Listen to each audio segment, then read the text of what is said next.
बिस्मिल्लाहिर्रहमानिर्रहीम। अस्सलाम वालेकुम। कैसे हैं आप सब लोग? उम्मीद है कि फिट फाट खुशबाश होंगे। अल्लाह ताला आपको ऐसे ही रखे। तो बहुत सी चीज़ें किचन में ऐसी होती हैं कि जिनको इस्तेमाल में लाया जाए तो वो हमारे लिए बहुत ही यूज़फुल होती हैं। तो कुछ इसी किस्म की आपके लिए टिप्स लेकर आई हूँ, तो जो आपके लिए बहुत ही फ़ायदेमंद होंगे। तो मेरी टिप नंबर 1 आज की बहुत ही अच्छी, बहुत ही फ़ायदेमंद और आपके बहुत ज़्यादा काम आएगी। इस तरह के कैचर हम सब के घरों में होते हैं जो कपड़े सुखाने के या बहुत सारी चीज़ों को हैंग करने के काम आते हैं। तो लेकिन जब हम ज़रूरत पड़ती है तो हम इनको निकाल देते हैं, लेकिन जब जैसे ही ज़रूरत ख़त्म होती है हम इनको इधर उधर फेंक देते हैं। कोई कहीं पर आता है। तो इसके लिए बेहतर है जैसे ही चीज़ निकाली जाए वैसे ही रखी जाए। तो आप इसके लिए क्या कर सकते हैं, एक हार्ड शीट लेने, कोई गत्ता लेने या कोई आइसक्रीम स्टिक लेने, तो उसमें ये सारे अटैच करके आप रखेंगे ना, तो आपको जैसे आप चीज़ निकालेंगे वैसे ही रखी हुई मिलेगी। और इसी तरह जो आज आप काम करेंगे वही आपके बच्चे भी सीखेंगे। तो इसी तरह आप अच्छी अच्छी बातें सिखाते जाएं और जुगाड़ लगाते जाएं। तो जी हमारी नेक्स्ट टिप क्या है, ये टिप नंबर 2 है, वो भी बहुत अच्छी है। बहुत से लोगों को किचन में व मसले को लेकर परेशानी का सामना होता है और अक्सर हम फ्रिज में रख देते हैं तो वो जम जाता है, फ्रीज़ हो जाता है। तो उसके लिए एक आसान सा हल है कि हॉट पॉट लें, इसमें उबलता हुआ खोलता हुआ पानी डालें और उस बर्तन को उसमें रख दें और हॉट पॉट को अच्छी तरह टाइट करके बंद करके रख दें। तो 5-7 मिनट के बाद आप देखेंगे कि जो आटा है वो सॉफ्ट नरम हो चुका होगा और आप उसकी बड़े मज़े से नरम मुलायम रोटियां बनाएंगे। उम्मीद है कि पसंद आई होगी टिप। तो टिप नंबर 3 क्या है जी, हमारी टिप नंबर 3 भी कुछ इसी किस्म की है। मैंने यहाँ पे रोटी बनाई है और रोटी बनाते टाइम अक्सर आटा हमारा गिर जाता है, या तो आप कोई कपड़ा बिछा लेगा, कपड़ा नहीं बिछा रहे, कोई सीधा सीधा शेल्फ पे काम कर रहे हैं, काउंटर पे काम कर रहे हैं, तो इस आटे को इकट्ठा करें और जी तो इससे ये आटे को अपने ज़ाया नहीं करना, खुश्क आटे को इसमें लीमू भी लाएं और दूध मिलाएं और चेहरे के क्लिनजिंग कर लें, हाथों के क्लिनजिंग कर लें। इस तरह आटा जो है वो ज़ाया होने से बच जाएगा और जी आपके चेहरे पर, हाथों पर निखार आ जाएगा। है ना मज़े की टिप।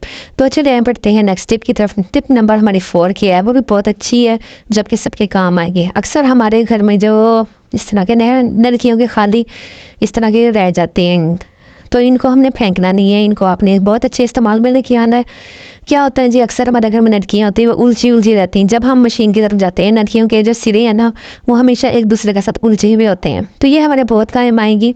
हमने ये जो खाली नलकी का रैपर है इसको हमने हाफ ऑफ कट कर लिया और हाफ कट करने के बाद इसके दरमियान में भी एक कट लगा लिया आपने, चाहे आप नाइफ से लगा लें, चाहे आप सीजर से लगा लें या कटर से लगा लें। अब इसे जो है ना नलकियाँ हमारे, इनको हमने अच्छे से धागे को लपेट के और इसके साथ इसकी रैपिंग कर देनी है। ये देखिए यहाँ पे ये कट लगा हुआ है और इसको इसके साथ अच्छी तरह आप इसको रैप कर दें, तो ये जो धागे सिरे हैं ना वो कहीं पे भी नहीं जाने के, बस ये आप रैपिंग कर लेंगे और आपका मसला हल हो जाएगा। आपकी जो नलकियाँ हैं वो हमेशा आपको सुलझी हुई मिलेंगी, कभी भी उलझी हुई नहीं मिलेंगी।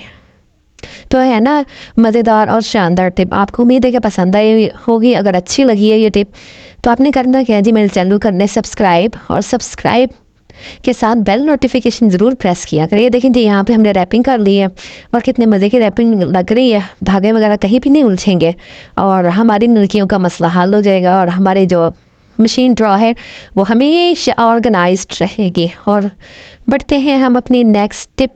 टिप नंबर 5 क्या है जी, यहाँ पर ये भी बहुत अच्छी है, आपके बहुत काम आएगी। अक्सर क्या होता है कि नमक के हमारे बॉक्स होते हैं या बहुत से बॉक्स दूसरी किस्म के होते हैं वर्टिकल, तो मैंने यहाँ पे ड्रॉ में रखा हुआ है। तो ये देखेंगे आप, हम स्टील के चम्मच यूज़ करते हैं, अक्सर उसके अंदर ही छोड़ देते हैं, तो उसमें जो हमारे चम्मच जो है ना वो इसमें एक नमी सी आ जाती है जिसकी वजह से हमारे स्टील के चम्मच ख़राब हो जाते हैं। तो आप जब भी नमक वगैरह निकालें या तो लकड़ी का चम्मच इस्तेमाल करें, तो प्लास्टिक का भी अगर इस्तेमाल करते हैं तो वो भी कुछ ज़रात ऐसे होते हैं जो ऊपर से लेयर उतर के नमक में शामिल हो जाते हैं।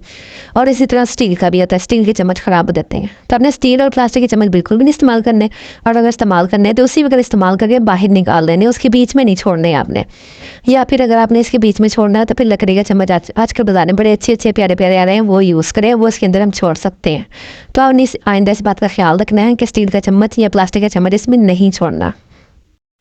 होपफुली आपको आज की टिप्स और ट्रिक्स अच्छी लगी होंगी, और अच्छी लगी तो चैनल को कर लें सब्सक्राइब और प्यारा सा छोटा सा आप कमेंट बॉक्स में कमेंट ज़रूर कीजिएगा।